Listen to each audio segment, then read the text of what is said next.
Good morning students, this is Satish Kumar from Krishna Public School, and in this video we shall be discussing about topics from chapter Fuel, Combustion and Flame.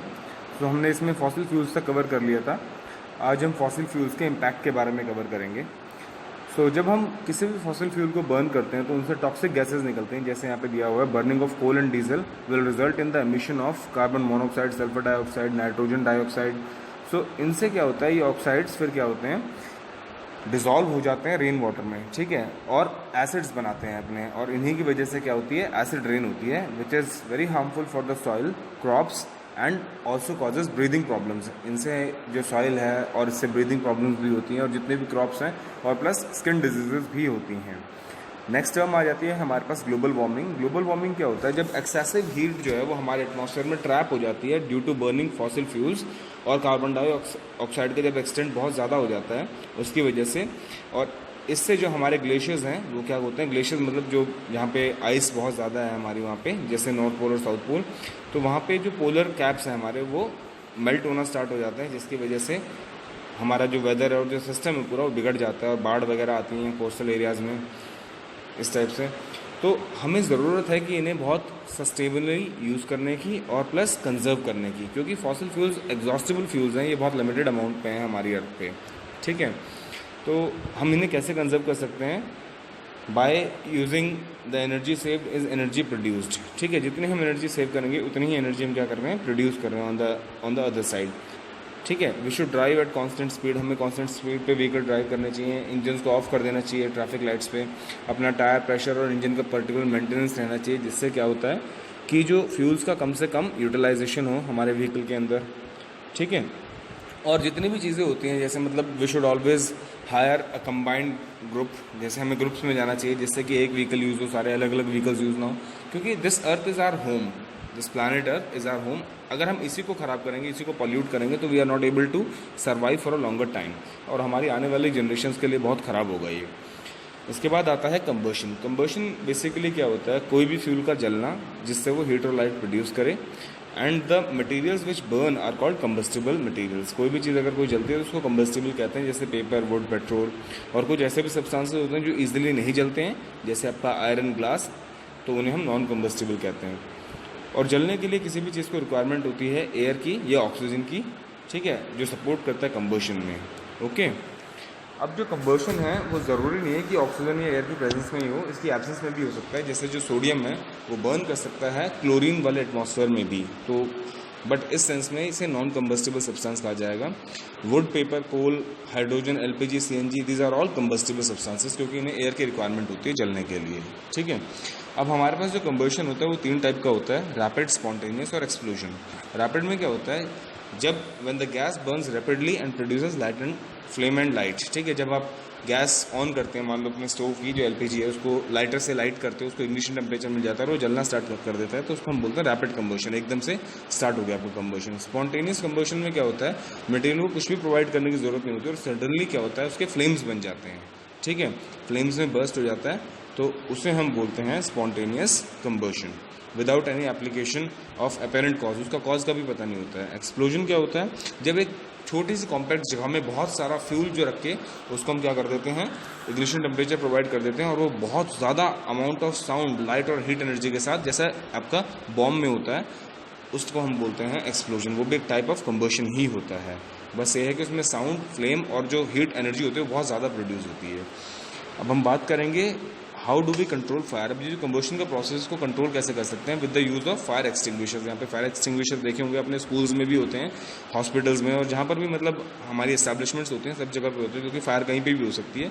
तो extinguisher क्या करता है, supply of oxygen या air को cut कर देता है, और इसी वजह से कहीं पर भी आग जो है वो ज़्यादा नहीं लग पाती है, ठीक है ना, और चीज़ें कंट्रोल में आ जाती हैं। अब हम बात करेंगे कैरेक्टरिस्टिक्स ऑफ कंबशन की। ये जो कंबशन है ये केमिकल रिएक्शन होता है, जिसके अंदर जो फ्यूल होता है वो रिएक्ट करता है ऑक्सीजन के साथ, और हीट और लाइट को क्या करता है, प्रोड्यूस करता है।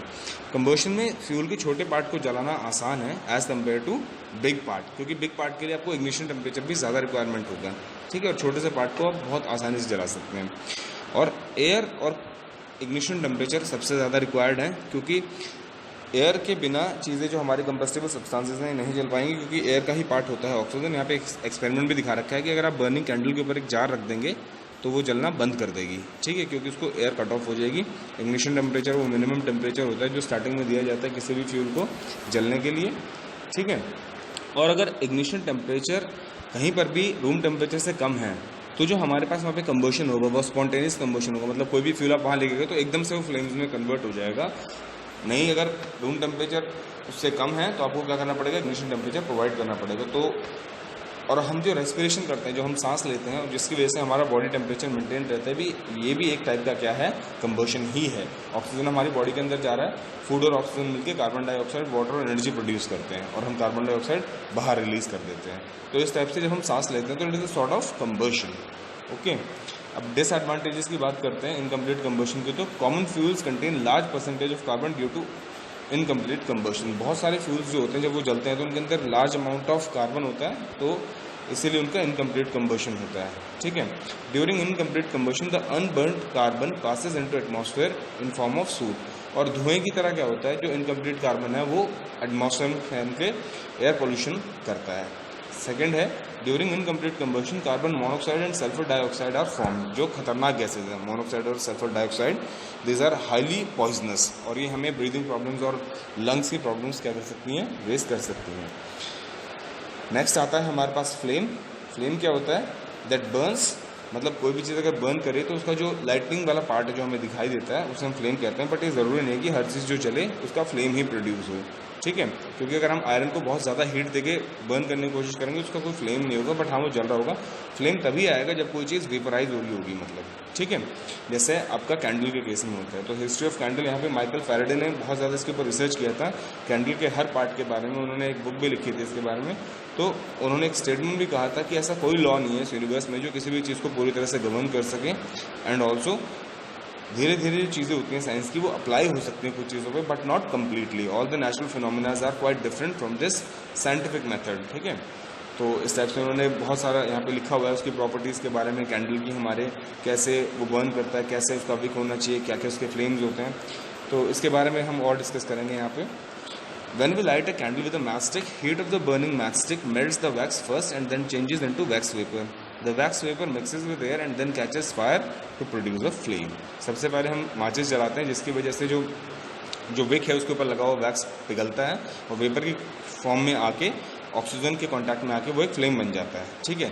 और इस पूरे प्रोसेस को हम क्या बोलते हैं, as a result of oxidation, क्योंकि ऑक्सीडेशन हो रहा है, ऑक्सीजन मिल रहा है वहाँ पे, उसको carbon changes into carbon dioxide, और उसके वहाँ पे जो कार्बन प्रेजेंट होता है वो कार्बन डाइऑक्साइड में कन्वर्ट हो जाता है, ऑक्साइड होके। And candle flame is always is in a spindle shape. Spindle मतलब इस टाइप से एक नुकीली सी शेप होती है इसकी। And during combustion of hydrocarbon it में बर्न इनकम्प्लीटली। और हाइड्रोकार्बन का जब जलना होता है तो इनकम्प्लीट कंबशन होता है, जैसा हम अभी पीछे बढ़ गए हैं। तो 4 पार्ट्स में फ्लेम को डिवाइड किया है यहाँ पे कैंडल के। सबसे पहला नॉन ल्यूमिनस जोन होता है, जो सबसे बाहर वाला और सबसे टॉप जोन यहाँ पे दिखाया दे रहा है, यहाँ पे आपको मेंशन भी किया हुआ है, उसे नॉन ल्यूमिनस जोन कहते हैं।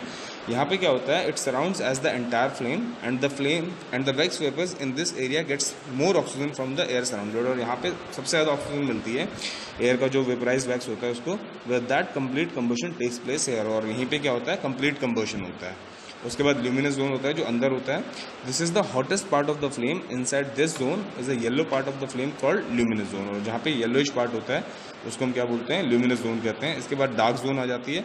डार्क जोन कौन सी होती है, the wax vapours can not get enough oxygen from the air to burn completely and some carbon particles are left unburn which gets hot and glowing emitting yellow light. बिल्कुल और ज़्यादा dark yellow light जो आपको बिल्कुल flame के पास मिलती है अंदर की साइड जाके, उसको हम बोलते हैं डार्क जोन। और लास्ट में आ जाता है हमारे पास ब्लू जोन।